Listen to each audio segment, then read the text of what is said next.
are you doing? Gotta put them in 4-wheel drive, Jeff. Gotta put them in 4-wheel drive. 2-wheel drive, 4-wheel drive. Come on now. I'm on the water with my buddy Scott Beutjer. Tell us where we are and what we're doing. We are at Lake None Ya Business. Gotcha. It is a reservoir that is man-made about 21 years ago. 4 creeks simultaneously feed into it. And it's a pretty good sized body of water, but not too big that you can't really cover most of it or 3/4 of it with the 1103. And so I'm fixing to show Jeff one of my favorite spots. Cool. Walk us through your boat real quick. I am in a Crescent Crew. This is my favorite boat of the Crescent line. I'm biased for multiple reasons. One, this thing is built and sold as a tandem, meaning 2-person kayak, and I know that for years and years and years the tandem kayak was laughed at and kind of talked about being the divorce boat. Divorce boat. Exactly, talked about being the divorce boat. This boat changed my mind completely in that. Ultimately, it's a little bit over 13 feet long, weighs about 85 pounds, and is just a pack mule. Super easy to paddle. I'm a guy who still likes to paddle when I'm actually fishing. We're gonna talk about that today. We're out on the water some. I've got this set up in the solo position, meaning the single seat in the front, tons of deck room in the front up, big cover up front so you can stash your paddle, big pocket in there. Tons of open deck space for me to throw all my lures down. I carry everything in the kitchen sink, be able to measure your fish, all that good stuff. Yak Attack black pack in the back, of course, all the casting rods. Still got plenty of room for my big torpedo battery. And as you can see on the back, Trey over at Sportsman Innovations has built me a what we call the launch pad, the giant diving board. Back it up, get it right. Innovative Sportsman, my fault. Trey, you know I love you, bro. Sorry, Trey. Over at Innovative Sportsman, and he's built me just a rock solid platform to be able to roll multiple power poles with whichever torpedo I want to roll with. So you put your left crock here, yeah, and your right crock. Yeah, exactly. Yeah. Hey, that's in the river. That's a great setup, man. Like you were just fishing yesterday down there chasing shoalies in the river. When I want to get both power poles in and really be stationary, yep, that dual power pole setup is just fantastic for me. And you got an anchor wizard here. Yep, anchor wizard on the front. And the bomb. Yep, I run the bomb off the bow up there. Love it. You know what I did with mine? How would you? I covered it in Flex Seal paste so that when it drops down into the river rocks, it doesn't go clang. Yeah. I couldn't find a jar of Plastidip big enough. My drag chains are Plastidip, but I've never thought about doing the ball. That's a great idea. Yeah. No, my drag chains on the river are 100% Plastidip. That's the only way to go. Yep. Yeah, that's a great idea for the ball. I might need to do that mod. Cool. All right, let's go catch some fish. Let's do it.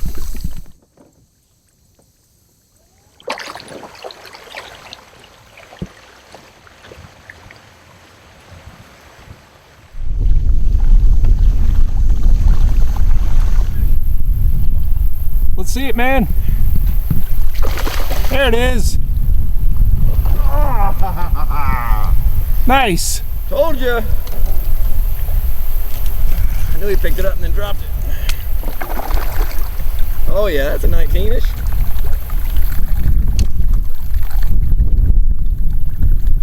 So I got a 19 3/4 here. We fishing in about 16, 17 feet of water. And it's the end of summer here at the end of August, and the grass, even that deep, is just super thick greenery. And so I felt him hit it coming as I was ripping the 3/4 ounce jackhammer through the grass. I felt him hit it, and I snatched it and pulled it away from him. And I even made a comment to Jeff. I said, "Oh man," I missed that one. He felt good. And it wasn't 2 seconds later he came back and just absolutely smashed it. Good, nice fat fish, real thick, good color. Again, I told you guys, 4 different creeks feed this body of water, and it just makes for some really healthy fish. Let's get this guy back home. Go make us some babies.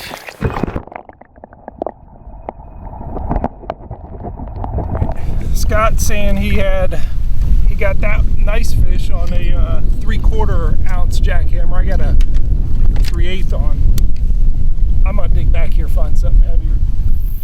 That looks about right. I got my own custom skirt on there that I tied after cutting off the green pumpkin. I got the IU razor shads on there, and it should say right up in there. What's that say? Yeah, 3/4. All right, we'll match his weight, give him a little bit different color, see if we can make it happen. All right, I'm reeling, and then it's in the grass. Pull it out, and it does spring out.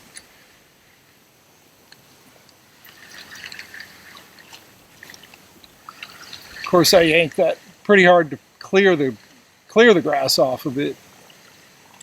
Yeah, I'm telling you, that's one of the best things I learned about fishing, especially those jackhammers through that grass, man. I mean, almost anything, but I used to just rip them through grass. Now I'm bad about that because I don't throw hardly any like deep cranks and stuff, especially from the kayak. Right. So, but I'm a huge fan of like the bluff diver, like the big old 2-ounce spinnerbait. I mean, just a giant, like I love that in 35 foot of water out here. Because there's some pockets out on the main channel that are like, I mean, 35 foot deep. Right. And when you get, when it's 110 degrees outside or whatever, and they're, and we know that they're down on the bottom, I'll throw that and just snatch it across the bottom. And, but like I said, I used to just snatch through grass pockets, and I learned just to slow down, take my time, let that rod tip do the work.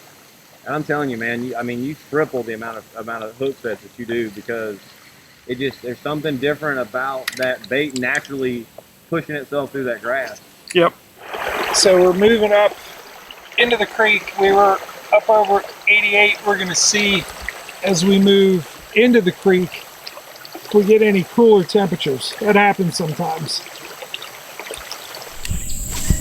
So Scott, you've kind of transitioned employment here in the last, what, year plus? About 8 months. 8 months? 8 months. Well, you did a lot. August, October, yeah. 10 months, 11 months, yeah.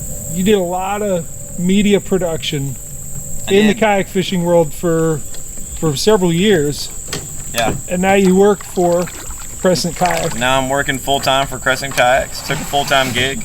It was, for me, it was one of those things that I came into the space, what most people say, pretty heavy and pretty quickly.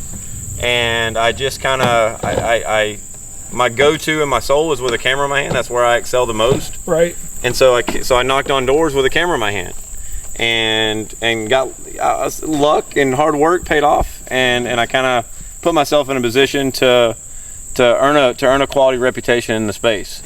And through that, I worked a lot with James Durbecker, the owner of Crescent Kayaks, because we're honestly neighbors in the same town, and helped him when he was laying out the Crescent crew, which is what I'm in now, and then helped him with the CK1. And then he came to me and asked me, my thoughts after I introduced him and Drew, and him and Drew, started working together. He came to me and asked me what my thoughts were to kind of, take on a different role. He was in need of a logistics manager. That's something I did a lot of in the Marine Corps. I'm a very organized OCD type A personality, and so we talked about it for a couple months, went back and forth. And at the end of the day, Jeff, you know it, I'm a family man. I got a beautiful wife and 3 amazing kids, and it was 5 miles from my home, and it was working in a space that I loved to be in.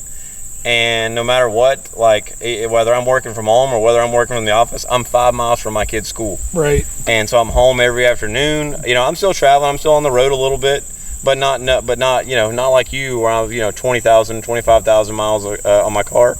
I'll come back to that later on in life, I hope.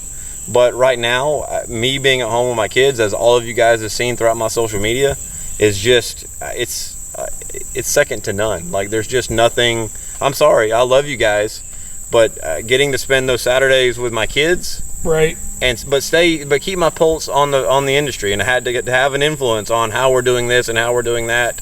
And still stay plugged in. I still work very close with Z-Man and Cashin, and a select few of the other companies. I'm still doing some media production. But the day-to-day of the day-to-day of my life is logistics and media for Crescent Kayaks, and it's for my family, and it's phenomenal. It really is.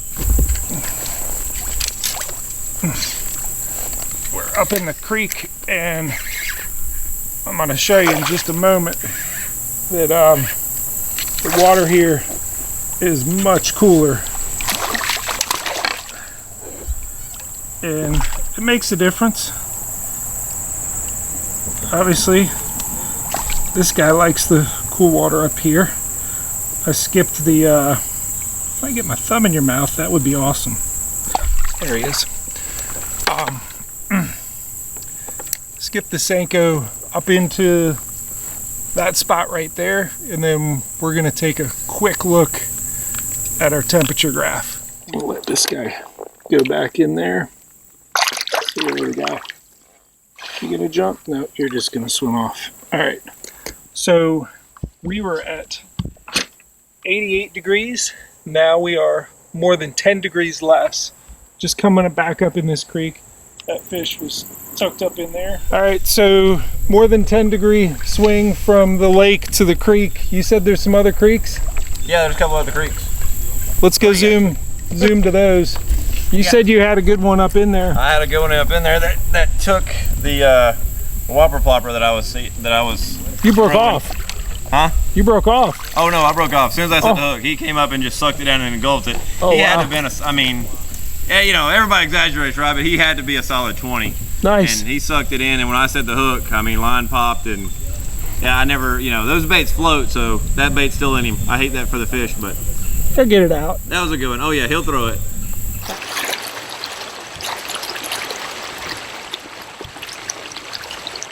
I think we got the outer bands of Hurricane Ida coming down on us.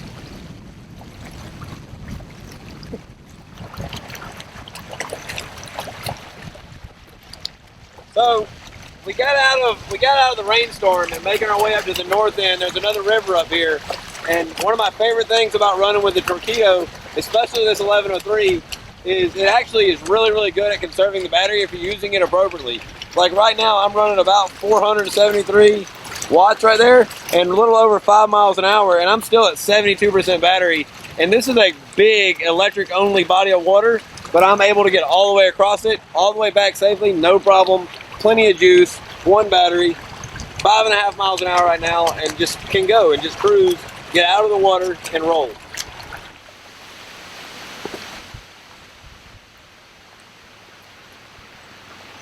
All right, you're recording.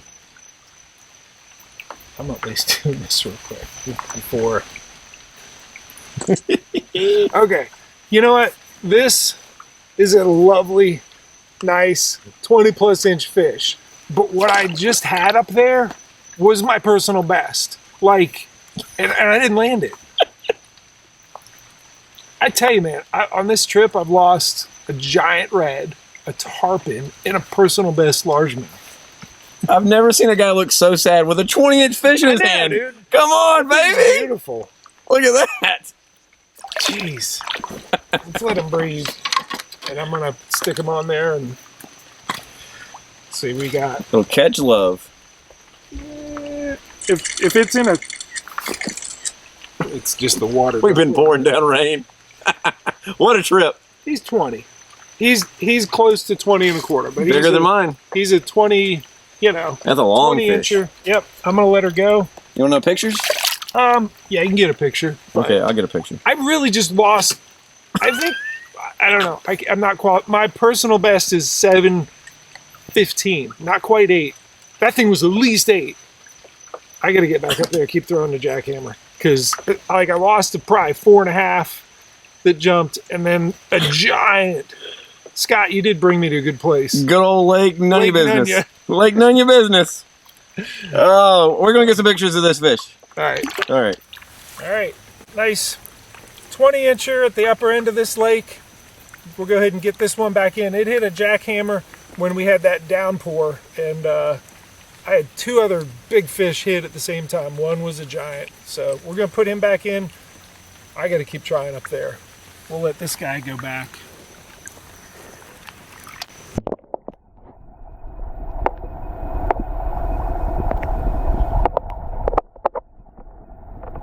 Maybe. What you got, man? Log, and I thought it was a monster. Oh, come on. Oh, a little action.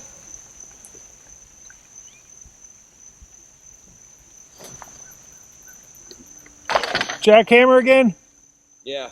God, he got in that log, and I thought it was a beast. It just laid down on that log. He caught a beast. Yep. He was over that log though, and when that braid tied into that log, I thought he was a beast. I stood up quick. Quick release. Ready? Whoop.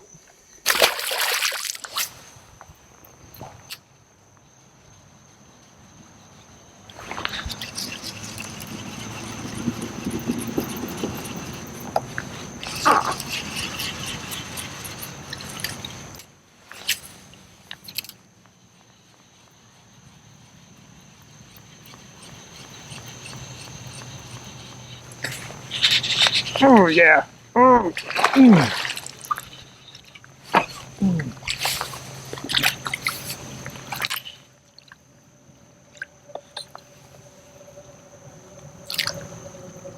He's pulling me.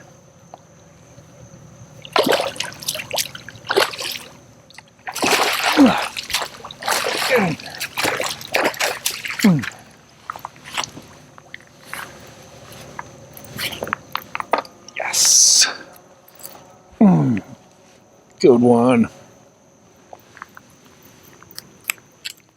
Wow. Wow. What a spot, Scott. Okay, beautiful. 19-incher. Almost 19 and a quarter. We'll get him back in.